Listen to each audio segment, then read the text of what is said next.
दिसतंय. काय आहे ते? कुठं का मला दिसतंय? रे सावली आली ती काशी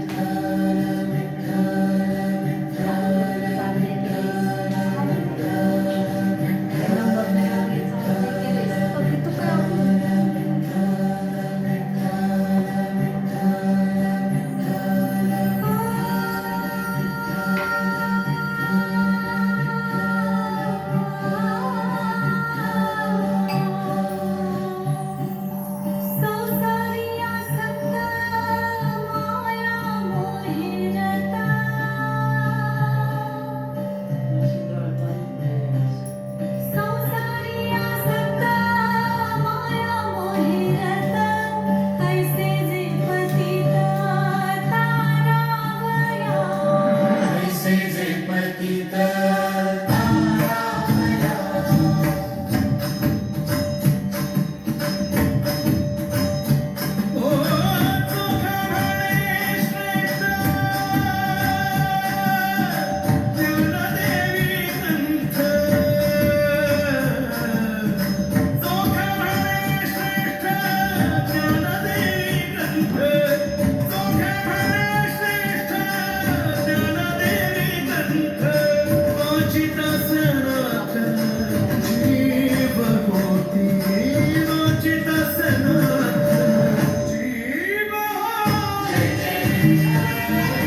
हे मुक्ते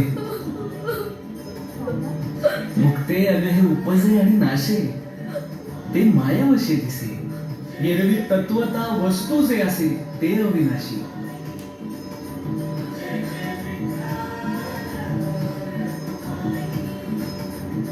आणि मी कल्पांतापर्यंत इथेच असणार आहे. पुण्यातून 100-200 लोकांनी भरलेला ट्रक हा आळंदीच्या दिशेने निघणार अशी बातमी वारकरी संप्रदायात पोहोचली. हे ऐकताच परिस्थिती हाताबाहेर जाण्यापूर्वीच मामासाहेब दांडेकर आणि डॉक्टर आर्यन शुक्ल आळंदीत तात्काळ पोहोचले. शुक्ला साहेबांनी आपल्या सोबत 3 अत्याधुनिक सायंटिफिक मीटर आणले होते. पहिलं म्हणजे दिगर मिलर काउंटर. या उपकरणाने एक्स-रे, अल्फा बीटा गॅमरेज मोजता येतात, म्हणजेच विविध प्रकारच्या अदृश्य ऊर्जा मोजता येतात. दुसरं होतं थर्मिस्टर बोलोमीटर. याच्या साहाय्याने इन्फ्रारेड आणि अल्ट्राव्हायोलेट रेंज मोजता येतात. अशा ऊर्जा ज्या माणसांच्या डोळ्याने दिसत नाही पण त्यांच्या अस्तित्वाचा परिणाम आपल्याला दाखवतं. तिसरं होतं फ्रिक्वेन्सी रडार मीटर, जे इलेक्ट्रोमॅग्नेटिक लहरी आणि फ्रिक्वेन्सी टिपतो. म्हणजेच काही चैतन्य किंवा एनर्जी त्या जागी सक्रिय असेल तर त्याचं व्हायब्रेशन टिपता येतं. हे सर्व उपकरणं संत ज्ञानेश्वर माऊलींच्या समाधीपासून 6 फूट अंतरावर ठेवण्यात आली. मग शुक्ल साहेबांनी 3 झाकणं तयार केली होती. एक होतं जस्ताचं, दुसरं होतं पितळाचं आणि तिसरं होतं लोखंडाचं. यामागचा उद्देश एकच होता, जर ही ऊर्जा कोणत्याही धातूने झाकली गेली तर ती उपकरणात दिसते का. अंधश्रद्धा निर्मूलन कार्यकर्त्यांचा ग्रुप मंदिरापाशी पोहोचला. ते मंदिरात प्रवेश करणार तेवढ्यात मामासाहेबांनी त्यांना अडवलं आणि सांगितलं की आपण पहिले एक सायंटिफिक प्रयोग करून बघूया. जर तुम्हाला पटलं नाही तर तुम्हाला हवं ते करा. त्यानंतर शुक्ल साहेबांनी त्यांना स्पष्ट सांगितलं की आपण समाधीवर एक झाकण टाकून मीटरवर काय दिसतं हे पाहायचं आहे. तुम्ही ते बघाल तेव्हा आम्ही इथे थांबणारही नाही, आम्ही बाहेर निघून जाऊ. हे ऐकताच त्या ग्रुपमधील काही 10-12 प्रमुख मंडळी पुढे आली. त्यांना गाभाऱ्यात नेण्यात आलं. मामा आणि शुक्ल साहेबांनी त्यांना प्रयोगाविषयी समजून सांगितलं आणि दोघेही गाभाऱ्याबाहेर गेले. त्यानंतर जे घडलं ते पूर्णपणे अविश्वसनीय होतं. मीटर समाधीपासून 6 फूट अंतरावर ठेवलेलं. मीटरला कोणी हात देखील लावत नव्हतं. झाकणं बदलली जात होती, पण प्रत्येक वेळेस तीच ऊर्जा, तीच व्हायब्रेशन, तीच रीडिंग मीटरवर दिसत होती. कोणतंही बाह्य साधन नसताना एक अज्ञात पण स्थिर ऊर्जा जाणवत होती. आता त्या कार्यकर्त्यांच्या मनात नवीन प्रश्न उभे राहू लागले. कोणीही आत नाही, मीटरला कोणीही हात लावत नाही, तरी काटा हलतोय. ही एनर्जी कुठून येते? ही काही हात चालाकी नाही, ही यंत्रांचा खेळ नाही. ही ऊर्जा स्रोत म्हणजे नेमकं काय? शेवटी डॉक्टर शुक्ल आणि मामासाहेब दांडेकर यांनी सर्व कार्यकर्त्यांना समजावून सांगितलं, ही संजीवन समाधी म्हणजे मृत शरीर नाही. हे चैतन्य, ही ऊर्जा आजही तिथे सक्रिय आहे. ते डोळ्याने दिसत नाही पण त्यांचं अस्तित्व तुम्ही मीटरवर बघू शकता. म्हणजेच संत ज्ञानेश्वर माऊलींचे चैतन्य अजूनही कार्यरत आहे. शोध संपला. त्या कार्यकर्त्यांच्या मनात विश्वास नव्याने जागा झाला. या प्रयोगानंतर अंधश्रद्धा निर्मूलन मंडळीचा दृष्टिकोनच बदललं. त्यांनी समाधी उघडण्याचा विचार तात्काळ मागे घेऊन टाकला. काही जण